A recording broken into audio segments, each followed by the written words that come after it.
حسین رو کے کہتے عالیہ عباس کو کون بتائے گا؟ اب کوشش کرنا رونا، جب کہنا عباس کو کون بتائے گا؟ رو کے کہتی ہے حسین عباس میرے ذمے، غازی میرے ذمے، صرف مدینے تک نہیں، غازی کی آخری سانس تک میں غازی کی ضمانت لیتی ہوں۔ عباس تیرے امر سے حرکت نہیں کرے گا، عباس کو جو تو کہے گا وہ عباس کرے گا۔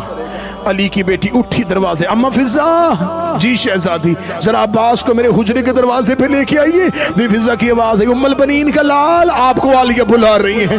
حضرت عباس روتے روتے قدموں سے وہاں گئے جہاں بہن اور بھائی حجرے میں تھے، دروازے کے باہر ادب سے کھڑا ہو گیا ام البنین کا بیٹا، آواز کہتا السلام علیکہ یا بنت رسول اللہ، اے رسول کی بیٹی غلام کا سلام ہو۔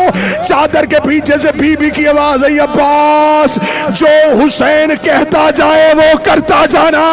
اتنا جملہ کہنا تھا، حضرت حسین کا پاؤں حجرے سے باہر آیا، حضرت عباس نے سر سے امامہ اتارا، حسین کے پاؤں پہ رکھا، رو کے کہتا میں نے انکار کب کیا تھا، بہن سے سفارش کیوں کرو،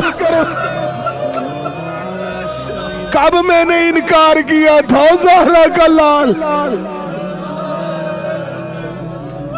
آخری 1 سے 1.5 منٹ سن، کب میں نے انکار کیا تھا، کیوں بہن سے سفارش کروا؟ غازی ابھی مشکلیں بڑی ہیں، مولا میں تیار ہوں، مولا کوفے بھیجنا بھیج، شام بھیجنا اکیلے کو بھیج،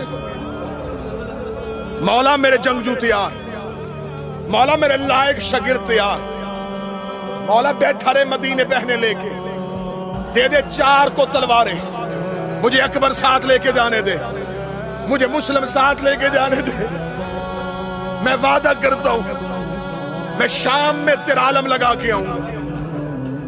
عباس سمجھتا رہا کہ حسین مجھے لڑنے کے لیے بھیجنے لگے، آگے آگے حسین چلتے گئے، پیچھے پیچھے غازی چلتا گیا، رو رو کے کہتا میں صفین میں پورا نہیں لڑا تھا، مجھے میرے بابا نے کہا تھا تلوار روک دے، اب تلوار نیام سے نکالنے کا وقت آ گیا ہے، مجھے کسی نے بتایا تھا انہوں نے زہرا کے دروازے پہ بدتمیزی کی تھی، مجھے کسی نے بتایا تھا انہوں نے میرے بابا کے گلے میں رسی ڈالی تھی، آج میں سارے بدلے لوں گا، میں بطول کا بدلہ لوں گا، میں علی کا بدلہ لوں گا، میں حسن کا بدلہ لوں گا۔ عباس جوش میں آتے رہے، حسین روتے رہے، عباس تلوار پہ ہاتھ رکھتے رہے، حسین روتے رہے، حسین رو کے دے اچھا عباس تلوار بعد میں نکالنا، پہلے کاغذ قلم نکال۔